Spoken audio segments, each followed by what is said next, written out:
لیکن آج جو ہے وہ ہم زیارت قبور کی شرعی حیثیت کو جو ہے وہ بیان کریں گے۔ اس میں ایک لفظ آیا ہے زیارت۔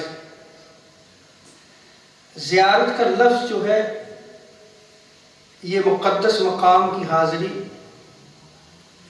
یا نیک اور صالح متقین لوگوں سے ملاقات کے لیے مختص کیا گیا ہے۔ انبیاء اور تاجدار کائنات صلی اللہ تعالی علیہ وسلم، صحابہ کرام اور اولیاء کرام کی زندگی میں ان کی زیارت و ملاقات سعادت مندی ہے اور نیکی ہے۔ جیسے صحابہ کرام تاجدار کائنات صلی اللہ علیہ وسلم کی زیارت کے لیے جاتے تھے، خدا آقا علیہ السلام جو ہے وہ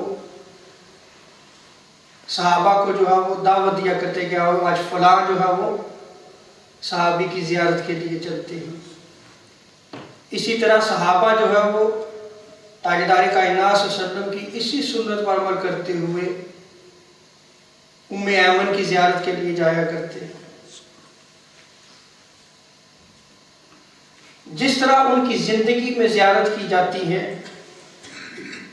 اسی طرح انبیاء اور صالحین امت اور اولیاء کرام کے وصال کے بعد ان کی قبور کی زیارت کرنا، حاضری دینا، فاتح خوانی کرنا، تلاوت قرآن وغیرہ کرنا، یہ سب مشروع اور مبارک عمل ہیں۔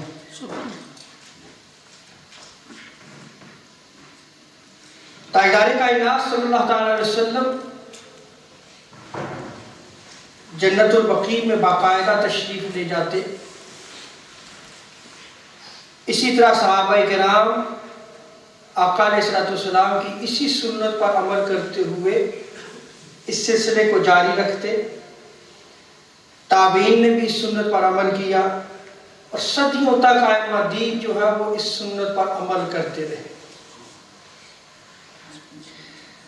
اسی طرح زندگی میں جب آپ والدین سے ملاقات کے لیے جاتے ہیں تو اس میں بھی زیارت کا لفظ استعمال ہوتا ہے، والدین کی زیارت کرنا، یا اپنے اساتذہ جس سے آپ نے علم حاصل کیا ہے ان کو دیکھنے کے لیے جانا، یہ بھی زیارت کے زمرہ میں آتا ہے۔ علماء و مشائخ کی زیارت کرنا، دوست و احباب سے جب آپ ملاقات کے لیے جاتے ہیں تو یہ بھی زیارت ہے۔ تو تاجدار کائنات صلی اللہ علیہ وسلم نے ان کی زیارت کرنے کے حقوق اور آداب کو جو ہے وہ بیان کیا ہے زندگی میں، اور اسی طرح جب یہ دنیا سے چلے جائے تو ان کی قبور پر جانا، ان کی قبروں کی زیارت کرنا، یہ بھی جائز اور مستحب عمل ہے۔ اس کے بھی آداب تاجدار کائنات صلی اللہ علیہ وسلم نے ہمیں سکھائے۔